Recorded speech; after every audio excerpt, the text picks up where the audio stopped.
I wasn't supposed to fall for him. That's the lie I told myself over and over, like repetition could turn it into truth. Liam was just my roommate. Temporary, cheap rent. A practical decision. Nothing more. Except it never stays nothing, does it? The first time I met him, he showed up late, hauling a beat-up duffel bag up the stairs like it weighed nothing. I was standing in the doorway of the apartment, half regretting the whole roommate idea, when he looked up and smiled at me. That smile did something to me instantly. "Hey," he said, slightly out of breath. "I'm Liam." "Andrew," I replied, stepping aside to let him in. He was taller than me, broad shoulders, the kind of build that comes from actually using his body for work. His t-shirt clung to him in a way that felt illegal for a stranger to do in my living room. Dark hair, messy but intentional, confident without being cocky. The kind of guy who made you feel like the room tilted toward him without him trying. I clocked all of that in less than 3 seconds. Then I reminded myself to chill. We were both in our mid-20s. I worked from home, lived mostly in my head, and liked things quiet. Liam worked construction, woke up early, went to the gym like it was church, and brought noise and energy into every space he entered. Complete opposites, which should have made this easier. The first few weeks were smooth, suspiciously smooth. We synced into a routine that felt way too natural for two strangers. Coffee in the mornings, sometimes shared in silence, sometimes with half-asleep conversation. Evenings on the couch with takeout and whatever dumb show neither of us cared enough about to fully watch. He called me man a lot. "Good call, man. You hungry, man? Andrew, you're killing me, man." Every time he said my name, it landed heavier than it should have. Liam talked about women casually. Exes, dates, girls from the gym. I listened, nodded, laughed in the right places, and kept my mouth shut. He was straight. I knew that. I accepted that. Didn't stop my eyes from tracking him when he walked shirtless from the bathroom to his room. Didn't stop my body from reacting when he stretched, arms over his head, shirt riding up just enough to expose skin. I pretended not to notice. I told myself it was just proximity. Cabin fever. Nothing dangerous. Then the touches started. They were small, easy to deny. His knee pressing into mine on the couch and not moving away. His hand resting on my shoulder when he leaned over my laptop to look at something. The way he stood too close in the kitchen, like personal space was optional now. Once, he brushed past me in the hallway and muttered, "Sorry," even though there was plenty of room. His arm dragged lightly against my side. I didn't sleep much that night. The moment that really shook me happened during a blackout. The power went out around midnight, the apartment dropping into silence so suddenly it felt loud. "Seriously?" Liam said from the hall. "You got candles." "Yeah," I answered, grabbing my phone to use as a flashlight. When I turned around, he was right there, too close. The light caught his face at a sharp angle, highlighting his jaw, his eyes. I could smell his soap, clean and warm, mixed with sweat from the gym. For a second, neither of us moved. "You okay?" he asked quietly. "Yeah," I said, even though my chest felt tight. We lit a couple candles and sat on the couch, the room flickering with shadows. Without the TV, without the usual noise, everything felt more exposed, more honest. Liam leaned back, arms stretched along the back of the couch, not touching me, just close enough that I could feel the heat coming off him. "Kinda nice like this," he said. "Yeah," I replied. "Kinda." His arm stayed there. He didn't pull away. He didn't move closer either. That space between us felt heavier than contact would have. When he finally stood up to go to bed, he paused in the doorway and looked back at me. His expression was unreadable, softer than usual. "Night, Andrew." "Night," I said. I lay awake long after, staring at the ceiling, replaying every second, telling myself I was imagining things, that straight guys could be like this, that it didn't mean anything. But deep down, I knew something had shifted. And once it shifts, there's no pretending it didn't. After that night, things didn't go back to normal. They couldn't. Nothing big happened right away. No confessions. No drunken mistakes. Just a subtle shift, like the air in the apartment had thickened, and neither of us knew how to thin it out again. Liam started lingering. In the mornings, he'd sit at the table longer with his coffee, scrolling on his phone but barely looking at it. At night, he'd flop onto the couch next to me instead of the armchair, our shoulders brushing like it was accidental, even though we both knew it wasn't. I became hyper-aware of him. The sound of his keys in the lock, the way he exhaled when he dropped his bag, the rhythm of his footsteps moving around the apartment. It was like my body learned his patterns before my brain could stop it. One evening, I was working late, laptop open, headphones on. I didn't hear him come in until he tapped the side of my screen. "Andrew!" I jumped. "Jesus, sorry, didn't hear you." He smiled, that crooked half-smile that always got me. "You're locked in." "Deadline," I said, pulling my headphones off. "What's up?" He leaned on the desk, close enough that his knee brushed mine, didn't move it away. "You eat yet?" I shook my head. "Not really."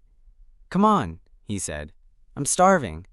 We ended up ordering burgers and sitting on the floor, backs against the couch, plates balanced on our knees. It felt stupidly intimate, like something couples did before they admitted they were couples. Halfway through eating, Liam glanced at me. "Can I ask you something?" My stomach tightened. "Sure." He hesitated. Actually hesitated. I'd never seen him do that before. Liam usually just said whatever was on his mind. You ever feel like things change without you agreeing to it?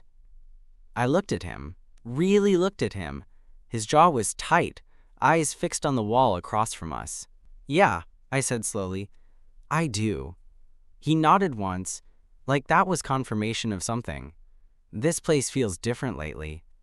My heart was pounding. "Different how?" He exhaled, rubbing the back of his neck. "I don't know. Closer. Like we're not just roommates anymore." The word "anymore" hit hard. I swallowed. "Is that bad?" He turned his head toward me then. Our eyes met. The silence stretched, thick and fragile. "No," he said quietly. "I don't think it is." Neither of us moved. The space between us felt charged, like one wrong breath could snap it. Then Liam laughed, breaking the tension just enough to keep us from crossing a line neither of us was ready to name. "Sorry, that sounded way heavier than I meant." "No," I said. "It didn't." He studied my face, like he was looking for something. Maybe permission. Maybe a warning. That night, I woke up thirsty, around 3 in the morning. The apartment was dark, quiet. I padded into the kitchen, half asleep, and froze.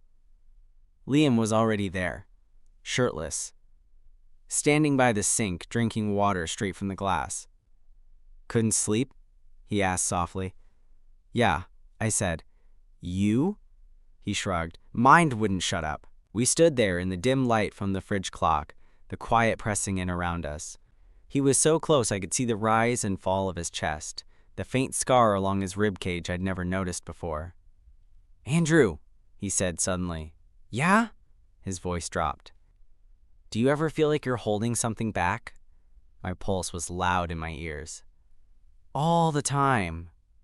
He stepped closer, not touching me. Just close enough that I had to tilt my head up to look at him. "Good," he said, almost to himself. And then, just like that, he stepped back. "Night," he added, softer than usual, and disappeared into his room.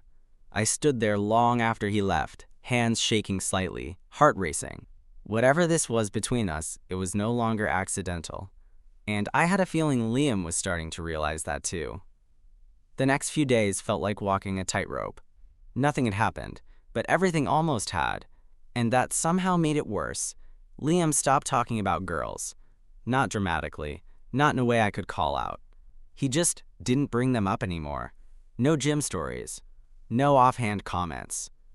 When his phone buzzed, he'd glance at it and put it face down instead of answering right away. I noticed everything.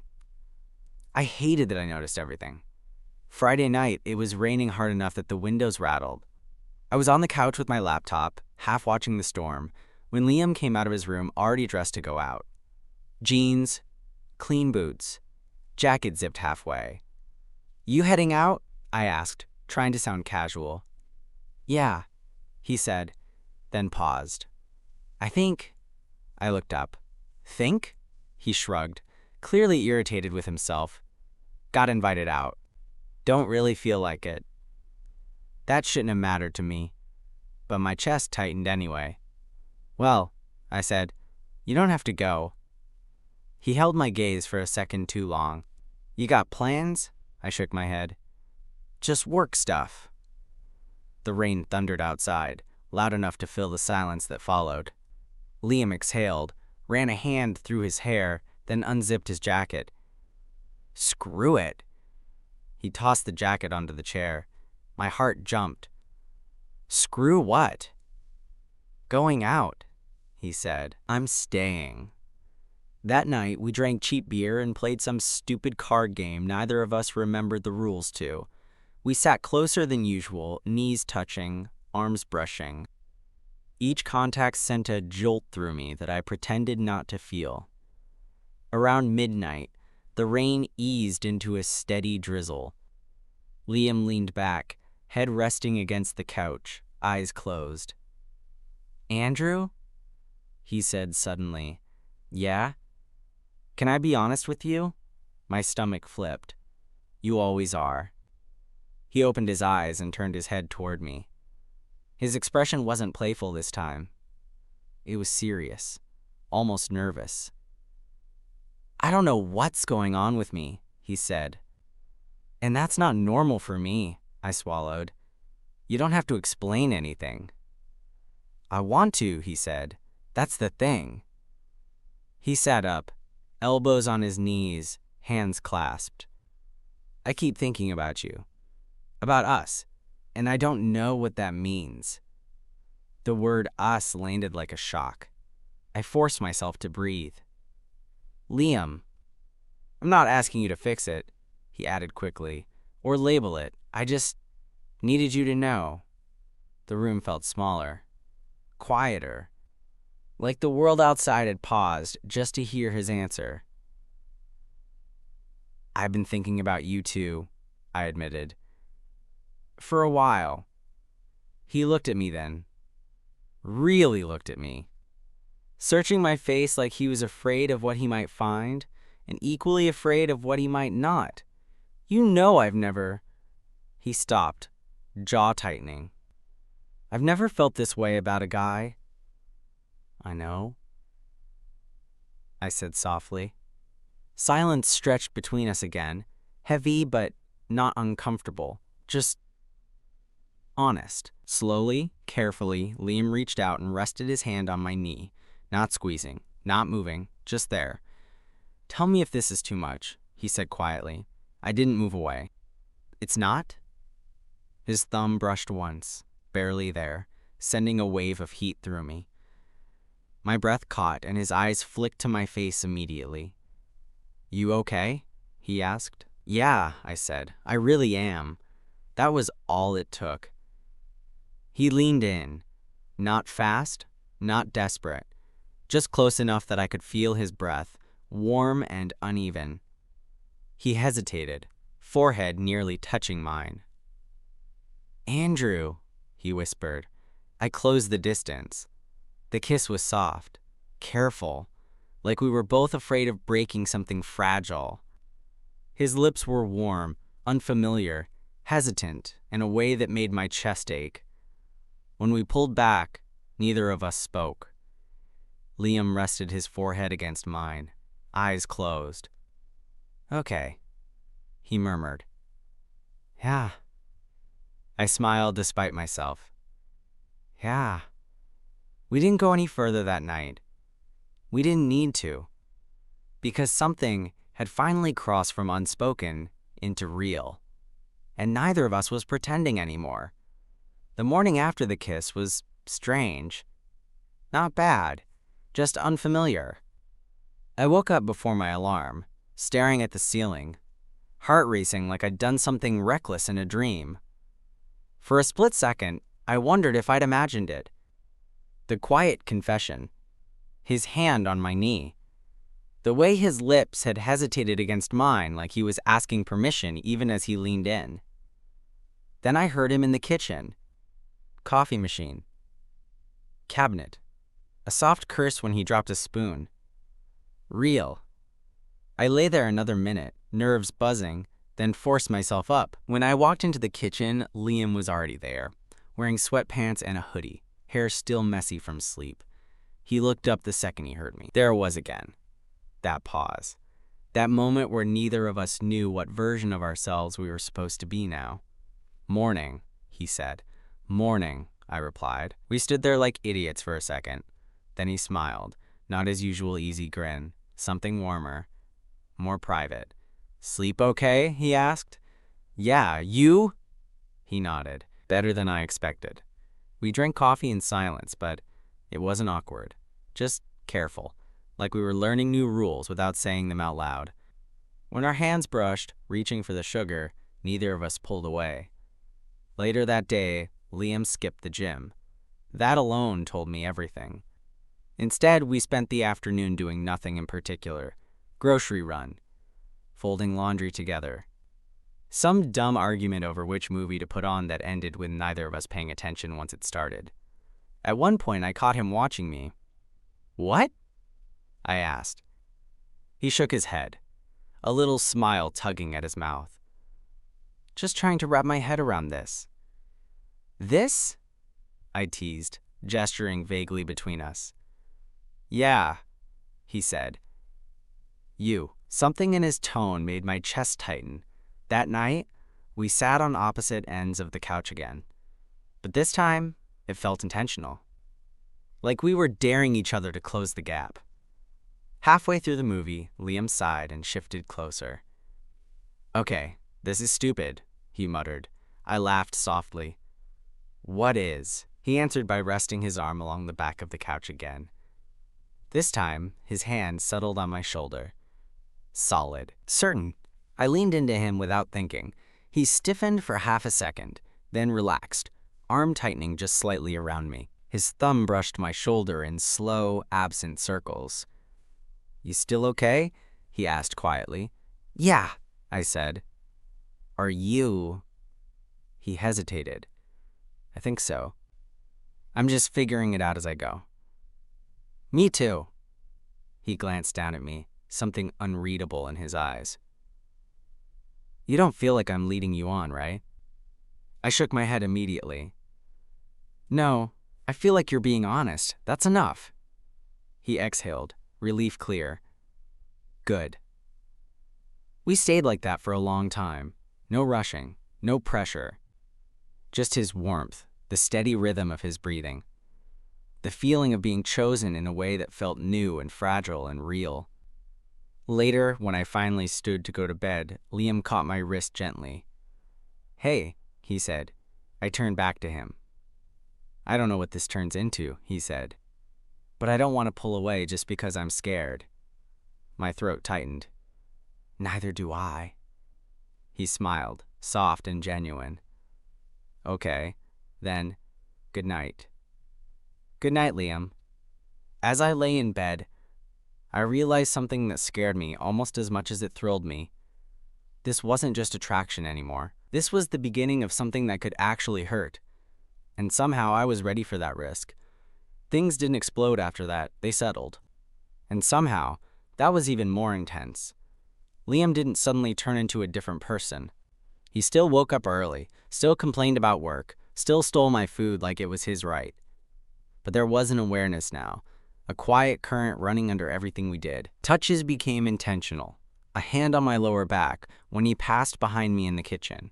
Fingers brushing my wrist when he handed me my phone. Sitting close enough on the couch that my leg was pressed fully against his, not just accidentally touching anymore. One night, I caught him watching me again. This time, he didn't look away. What? I asked, smiling despite myself. He shook his head slowly. I like you like this. Like what? With me, he said. Here, comfortable. My chest tightened. Me too. That was the night he kissed me again. It wasn't hesitant this time. We were standing in the kitchen, late, both of us barefoot, the only light coming from the stove hood. He stepped close enough that I could feel his body heat before he even touched me. "Andrew?" he murmured, like my name tasted different now. I didn't answer. I didn't need to. His hands came up slowly, resting at my waist, thumbs pressing in just enough to make my breath hitch. He waited. Always waited. And when I leaned in, he met me halfway. The kiss was deeper this time, still careful but hungry in a way that surprised both of us. His mouth moved against mine like he was learning me, like he was memorizing something he didn't want to forget. When we pulled apart, his forehead rested against mine again, breath uneven. "Okay," he whispered. "Yeah, definitely okay." I laughed softly. "You keep saying that." "Because I keep needing to hear it," he admitted. From there, lines blurred. We didn't sleep together that night, or the next, or the one after that, but we fell asleep on the couch more than once, tangled up, his arm heavy around me, my head against his chest. I learned the sound of his breathing when he was fully asleep, the way his fingers twitched slightly when he dreamed. One evening, after a long day, he came home quiet, tense. "Everything okay?" I asked. He sat down heavily beside me. "I told my brother about you." My heart jumped. "And?" "He didn't freak," Liam said. "Didn't totally get it either, but he didn't freak." I reached for his hand without thinking. "That's good." He squeezed back. I didn't realize how scared I was until I said it out loud. That night, we lay in my bed for the first time, fully clothed. Just talking in the dark, shoulders touching, fingers intertwined. "I don't know what this makes me," he said quietly. I turned toward him. "It makes you you." He was silent for a moment. Then he rolled onto his side, facing me. "Stay with me," he said. "Not for the night, not just physically. Something deeper." I nodded. "I am." When we finally did cross that last line, when skin met skin and there was no room left for doubt, it didn't feel rushed or forbidden or wrong. It felt earned. And lying there afterward, his arm draped over me, the weight of him solid and real, I realized something that scared me in a whole new way. I wasn't just falling for Liam. I already had. And this time, he was falling right alongside me. The first real crack didn't come from us. It came from the outside. A week after everything shifted into something unmistakably real, Liam came home quieter than usual. Not tense like before, just withdrawn, like his thoughts were somewhere else entirely. I noticed it immediately. "You okay?" I asked, trying to sound casual. He dropped his keys into the bowl by the door and nodded once. "Yeah, just tired." But he didn't sit close that night, didn't reach for me on the couch. And when I brushed my fingers against his hand, he didn't pull away. But he didn't squeeze back either. That scared me more than distance would have. Later, when we were brushing our teeth side by side, he finally spoke. "My coworker saw us," he said, mouth full of toothpaste. I froze. "Saw us? Not doing anything," he clarified quickly. "Just walking home together. You leaned into me. My arm was around you." I swallowed. "And?" He made a joke, Liam said. Not cruel, just a look. A tone. He rinsed his mouth, stared at himself in the mirror. It messed with my head more than I expected. I set my toothbrush down. "Talk to me." He exhaled hard, shoulders slumping. "I don't regret you. I regret how much I care what people think." That honesty hit deep. "I don't need you to be fearless," I said quietly. "I just need you to be honest with me." He turned then, really looked at me. "I'm afraid of hurting you." I stepped closer. "Then don't disappear." He nodded slowly. "Okay." That night, he held me like he was afraid I might slip away. No tension. No uncertainty. Just closeness. But the world didn't stop pressing in. Over the next few weeks, we started existing outside the apartment together. Coffee runs, late walks, grocery shopping like a couple who didn't quite know they looked like one yet. Some people noticed, some didn't. A few smiled knowingly, few stared. Each time, Liam stiffened just slightly. One evening, as we walked home, he stopped under a streetlight and sighed. "I hate that this scares me," he said. I squeezed his hand. "You're allowed to be scared." He looked at me, eyes searching. "You make it worth it." That night, he told me about his childhood, about expectations, about never questioning things, because questioning meant shaking foundations he wasn't sure would hold. "I don't want to lose myself," he said. "You won't," I replied. "You're building something new. That's different." He kissed me then. Right there on the sidewalk. Not dramatic, not hidden. Just a simple, grounding kiss. And he didn't pull away when a car passed. The real turning point came a few days later. We were at a small get-together with friends of mine. Nothing wild. Drinks. Music. Familiar faces. Liam stuck close to me the whole time, relaxed but alert. At one point, someone asked, "So how do you two know each other?" Liam answered before I could. "We live together." "And?" They pressed, smiling. He glanced at me. Just for a second. Then he said, "And we're together." Just like that. My heart nearly stopped. No big announcement, no apology, just truth. Later that night, back in the quiet of the apartment, I wrapped my arms around him from behind. "You didn't have to do that," I murmured. "I know," he said, "but I wanted to." He turned, resting his forehead against mine. "I don't know where this ends, but I know I don't want to do it without you." I smiled, throat tight.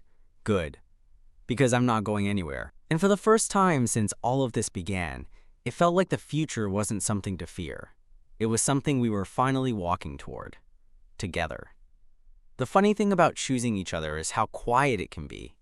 There was no dramatic fallout, no shouting matches, no sudden moment where everything either shattered or magically made sense. Life just kept going. And somehow, we were going through it side by side now. Liam started leaving earlier in the mornings, not because he wanted distance, because he'd begun walking me to my favorite coffee shop before work. He claimed it was on the way anyway, even though we both knew it wasn't. Sometimes we didn't talk much, we didn't need to. There was comfort in knowing he'd be there when I looked up from my laptop. Comfort in the weight of his arm around me, when the day had taken more than it gave. One night, weeks later, we lay on the couch, the TV playing quietly. Liam traced lazy lines on my arm, absent-minded, thoughtful. "You ever think about how weird this started?" he asked. I smiled. "All the time," he chuckled. "I almost didn't move in here." I turned my head to look at him. "Seriously?" "Yeah," he said. "Almost took another place. Cheaper, worse neighborhood. Felt safer." "Safer," I repeated softly. He nodded. "Instead, I got this." There was no fear in his voice when he said it, just wonder. Later that night, we stood on the balcony together, city lights flickering below. The air was cool. Quiet. He pulled me close without thinking, like it was instinct now. "I don't have all the answers," he said. "I might never." I leaned into him. "I don't need answers. I just need honesty." He kissed my temple. "I can do that." And I believed him. What we had wasn't perfect. It was still new, still learning itself. But it was real in a way that felt steady, grounded. Not a secret, not a phase, not something we pretended didn't matter. Months later, when someone asked how we met, Liam didn't hesitate. "We were roommates," he said, glancing at me. Turns out we were more than that. And in that moment, I realized something important. Love doesn't always arrive loudly. Sometimes it just sits beside you on the couch, reaches for your hand, and stays. And this time, neither of us let go.